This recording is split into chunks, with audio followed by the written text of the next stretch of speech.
Bonjour à tous. Alors aujourd'hui, vous allez découvrir la différence entre une émotion et un sentiment. Et pourquoi c'est important de faire cette différence-là? Eh bien parce que ça va vous amener à faire des choix en fonction de vos réels besoins. Alors je vous explique ça tout de suite. Mais en attendant, je vous invite à vous abonner à la chaîne si vous avez envie de découvrir d'autres astuces, des conseils pour revenir dans un état de paix, de sérénité, réharmoniser vos émotions.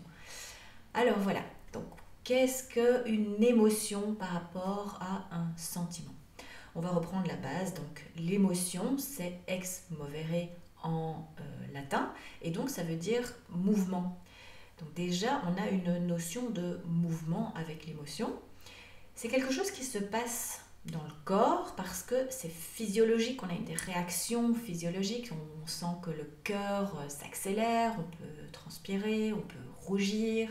Bref, vous voyez que ça a une composante quand même assez physique, mais on a aussi une composante de l'esprit parce que l'émotion, eh bien, elle va nous amener à penser différemment. Alors soit ça va nous stabiliser, soit ça va nous déstabiliser. Mais en tout cas, voilà, on a la relation corps-esprit. Ça va influencer aussi notre comportement parce que par rapport à une émotion, eh bien, on va agir d'une certaine façon, donc réaction comportementale.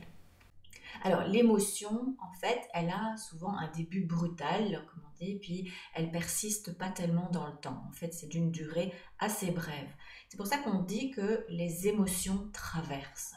Et donc, c'est pas la peine d'en avoir peur parce que ça traverse. Une fois que c'est passé, eh bien, c'est fini. Alors, contrairement au sentiment, eh bien, le sentiment va justement persister dans le temps. Donc, ça va être quelque chose qui va se construire. Donc, vous connaissez sûrement le sentiment amoureux. Eh bien, ce sentiment va en fait se construire au fur et à mesure des expériences qui vont être accumulées à la force de répétition. Eh bien, c'est là que va s'installer, se construire ce sentiment qui va persister par rapport aux événements difficiles et qui va permettre de traverser les turbulences que l'on connaît dans les couples. L'émotion, c'est vraiment l'état du moment, là, c'est pouf, qu'est-ce qui se passe maintenant? La colère traverse, pouf, ok, j'ai besoin de l'exprimer, c'est comme ça. Vous voyez donc bien la différence entre les deux. Et donc, par exemple, pourquoi c'est important de distinguer? Eh bien, parce que parfois, il peut y avoir des confusions. Si on prend l'émotion amoureuse, donc on se sent amoureux, on a les papillons dans le ventre, il y a quelque chose qui se passe dans l'instant, oh, on se sent bien, c'est chouette. Et en même temps, il y a le sentiment amoureux qui est construit en dessous. Eh bien, parfois, on peut se mélanger un petit peu entre les deux. Je veux dire par là que il se passe quelque chose qui ne fonctionne pas dans le couple. Et si dans cet instant-là, on ressent quelque chose, un sentiment, pardon, une émotion amoureuse, donc je me sens amoureuse, j'ai papillon dans le ventre, etc., je vais avoir tendance à dire, ben oui, j'aime cette personne et j'ai envie de rester avec elle. Et par contre, dans le sentiment amoureux, eh bien, il n'y a pas eu cette construction, il n'y a pas eu quelque chose de stable qui, en fait, va construire le couple.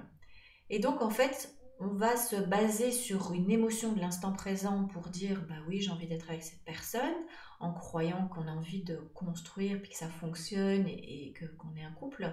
Et donc, on va rester dans cet état-là, alors qu'en fait, il y a quelque chose de profondément qui fonctionne pas dans ce couple-là. Il y a quelque chose qui ne nous convient pas, qu'en fait, on ferait mieux de partir peut-être. Je donne cet exemple dans ce sens-là, mais ça pourrait être dans l'autre sens, hein, bien sûr. Et donc, notre besoin serait plutôt de partir, mais à cause de cette émotion, on a tendance à croire qu'on est amoureux, que ce sentiment est là, et donc on a tendance à rester. Et donc, on n'écoute pas son réel besoin.